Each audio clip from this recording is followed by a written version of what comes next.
ہمارے ساتھ موجود ہیں وزیر اعظم کے مشیر برائے سیاسی امور رانا ثناءاللہ صاحب۔ رانا صاحب، کل سینٹ کی ایک سیٹ پہ الیکشن ہو رہا ہے، اس میں مسلم لیگ نون کا امیدوار نہیں ہے، عوامی نیشنل پارٹی نے اس کا بائیکاٹ کر دیا ہے، عوامی نیشنل پارٹی نے الزام لگایا ہے کہ اس سینٹ کے الیکشن میں ہارس ٹریڈنگ ہو رہی ہے۔ دوسری طرف آزاد کشمیر میں بھی تحریک عدم اعتماد آ رہی ہے اور پیپلز پارٹی جو ہے وہ چودھری یاسین صاحب کو اپنا وزیر اعظم بنانا چاہتی ہے، اور وہاں پر مسلم لیگ نون جو ہے وہ کہہ رہی ہے جی ہم نے اپوزیشن میں بیٹھنا ہے،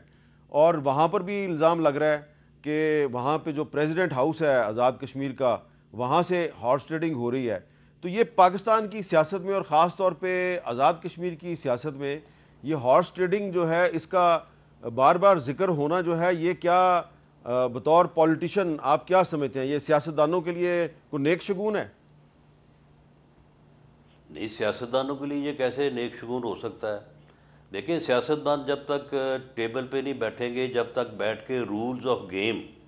جو ہے وہ طے نہیں کریں گے اور اپنے لیے کچھ حدود کا تعین نہیں کریں گے کہ بھئی اس لائن سے آگے نہیں بڑھنا، تو اس وقت تک جو ہے وہ پھر اسی طرح سے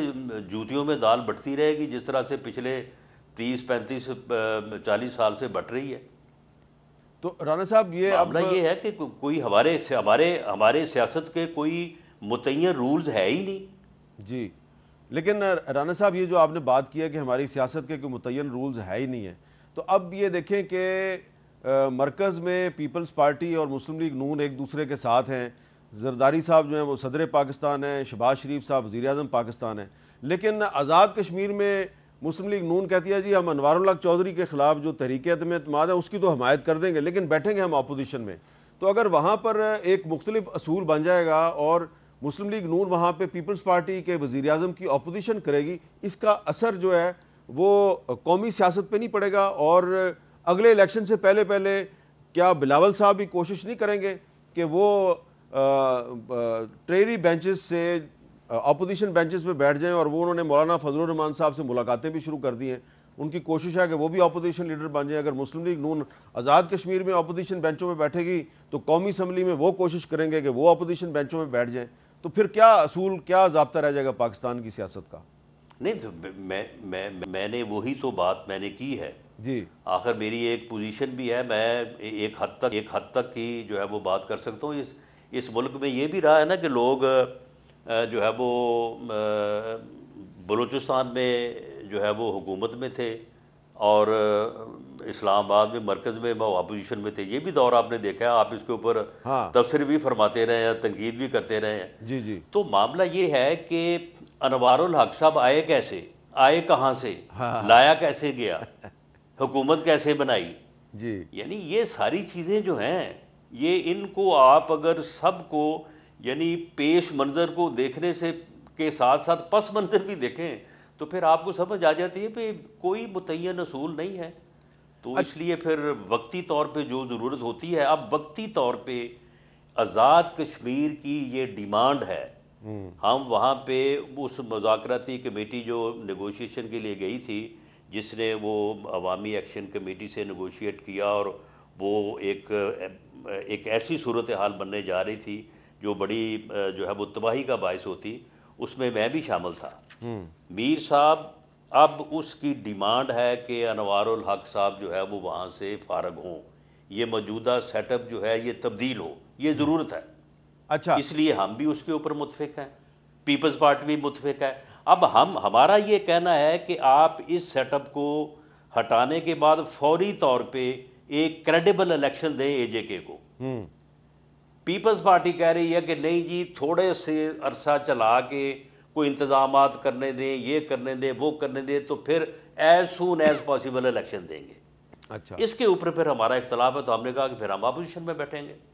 اچھا، اب اس میں ایک اور سوال یہ پیدا ہوتا ہے کہ جس طرح آپ نے بھی ذکر کیا کہ کس طرح لایا گیا انوار الحق چودھری صاحب کو، تو یہ بھی ایک سبق نہیں ہے سیاستدانوں کے لیے کہ جو لوگ جس طریقے سے انوار الحق چودھری جیسے سیاستدان کو اقتدار میں لے کے آتے ہیں تو وہ پھر جب عوام خلاف ہو جائیں تو پھر وہ اس کو نکالنے کے راستے میں کوئی رکاوٹ بھی نہیں بنتے، اور پھر وہ بندہ جس طرح آتا ہے اس سے زیادہ برے طریقے سے وہ نکل بھی جاتا ہے۔ تو اس لیے سیاستدانوں کو کسی کے کندھے پہ بیٹھ کر اقتدار میں نہیں آنا چاہیے، اپنے زور بازو پہ اقتدار میں آنا چاہیے۔ نہیں، وہ بات تو وہی ہے نا کہ یہ بات آپ بھی کہتے ہیں، میں بھی کہتا ہوں، جب آپ کو کندھا ملتا ہے تو آپ بھی بیٹھ جاتے ہیں، جب پھر مجھے ملتا ہے تو پھر میں بھی بیٹھ جاتا ہوں، ایک دوسرے پہ تنقید کرتے رہتے ہیں کہ جی جب میں بیٹھا ہوں تو آپ کہیں گے کیوں بیٹھا ہے، جب آپ بیٹھے تو میں کہوں گا کیوں بیٹھا ہے. تو کیوں نہ دونوں بیٹھ کے جو ہے وہ ایک سیاست کے اصول جو ہے ان کا تعین کریں اچھا اب کہ بھئی یہ چارٹر آف ڈیموکریسی کیا ہے، بالکل ٹھیک ہے، بالکل ٹھیک ہے. اچھا آئیں لیکن اس کو بہتر کریں. تو یہ بتائیں کہ اگر بلاول بھٹو زرداری صاحب جو ہیں وہ قومی اسمبلی میں اپوزیشن لیڈر بننے کی کوشش کرتے ہیں تو ایسی صورت میں آپ کے لیے کوئی بحران نہیں پیدا ہو جائے گا؟ دیکھیں وہ بحران تو پھر ان کے لیے بھی، جو بحران پیدا ہوگا وہ ان کے لیے اور ہمارے لیے ایک جیسا ہی ہوگا. ہاں کشتی ایک میں ہی سوار ہیں ہم. اچھا چلے. اچھا رانا صاحب آپ آخر میں یہ بتائیں کہ یہ جو ایک پرپوزل ہے جس پہ آپ نے ایک ہلکا پھلکا تبصرہ تو کیا ہے لیکن اب تو معاملہ جو ہے وہ کافی آگے بڑھتا ہوا نظر آ رہا ہے، کیا پاکستانی فوج کو غزہ میں جانا چاہیے اور اگر جانا چاہیے تو کس پلیٹ فارم کے تحت جانا چاہیے؟ دیکھیں پلیٹ فارم تو ایک ہی ہوگا اور وہ پلیٹ فارم وہی ہوگا کہ جو وہاں پہ ایک معاہدہ ہوا، اس معاہدے کی مختلف جو ہے وہ جیتے ہیں، اس کی تفصیل تو خیر ابھی کسی جگہ سے بھی دیکھنے کو نہیں ملی، لیکن جو میڈیا نے رپورٹ کیا ہے.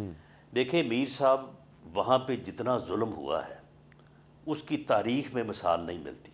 یعنی لوگوں کو صرف گولیوں سے اور بمبوں سے نہیں مارا گیا، لوگوں کو بھوک سے مارا گیا ہے، پیاس سے مارا گیا ہے. اب وہاں پہ اگر فوج جاتی ہے اور جا کے اپنے فلسطینی بھائیوں کے لیے جو ہے وہ زیادہ یا تھوڑا کچھ نہ کچھ جو ہے وہ ریلیف فراہم کرنے کا باعث بنتی ہے، اور پاکستان کی فوج جو ہے وہ ایک یعنی کمپیٹنٹ اپنا اور ایک ایسی فورس ہے کہ جو اسلام کے جذبے سے بھی اور ادروائز ایکسپیرینس وائز بھی جو ہے وہ ایک ایکسپیرینس رکھتی ہے. اس نے بہت سارے اقوام متحدہ کے مشنز میں اور پہلے بھی کام کیا ہوا ہے. تو میں سمجھتا ہوں کہ یہ فلسطین کے لوگوں کے لیے جو ہے وہ بہت اچھا ہوگا، اور اگر ہمیں ان لوگوں کی خدمت یا ان کے لیے کچھ نہ کچھ کرنے کا موقع ملتا ہے تو یہ ایک سعادت ہوگی. یہ ہمیں اس موقع کو جو ہے وہ ضائع نہیں کرنا چاہیے اور ہمیں اس میں جو ہے وہ اپنا رول ادا کرنا چاہیے. یہ معاہدہ جو ہے یہ فلسطین کے لوگوں نے کیا ہے، یہ حماس کے لوگوں نے کیا ہے، یہ عرب نے کیا، ہم نے نہیں کیا. ٹھیک ہے، یہ امن فورس اس معاہدے کے تحت بننی ہے. ٹھیک. بہت بہت شکریہ رانا ثناء اللہ صاحب ہم سے بات کر. اور یہ جو سوال ہے کہ پاکستانی فوج کو غزہ جانا چاہیے یا نہیں جانا چاہیے، اس سوال کا جو بہترین جواب ہے بطور ایک پاکستانی وہ یہی دیا جا سکتا ہے کہ اگر تو پاکستانی فوج کو فلسطینیوں کی مدد کے لیے اور ان کی ریلیف کے لیے بھیجا جاتا ہے تو پاکستانی فوج کو ضرور جانا چاہیے، لیکن اس کے لیے ضروری ہے کہ پاکستانی فوج جو ہے وہ یونائٹڈ نیشنز کے بینر تلے جائے، کیونکہ جو یو این کی پیس کیپنگ فورس ہے اس کے تحت پاکستانی فوج نے دنیا کے مختلف حصوں میں بہت سے اہم آپریشنز کیے ہیں. لیکن اس کے لیے ضروری ہے کہ جو U N peacekeeping force ہو اس کا جو کمانڈر ہے وہ بھی کسی مسلمان ملک سے تعلق رکھتا ہو. لیکن اگر پاکستانی فوج کو اسرائیل کی مرضی کے مطابق حماس کو غیر مسلح کرنے کے لیے بھیجا جائے گا اور پاکستانی فوج کی جو کمان ہے یہ کسی مغربی ملک کے جنرل کے پاس ہوگی تو ایسی صورت میں پاکستان کے لیے بہت سے مسائل پیدا ہو سکتے ہیں. اس لیے معاملہ بہت نازک ہے، اس پہ پارلیمنٹ میں بحث بھی ہونی چاہیے.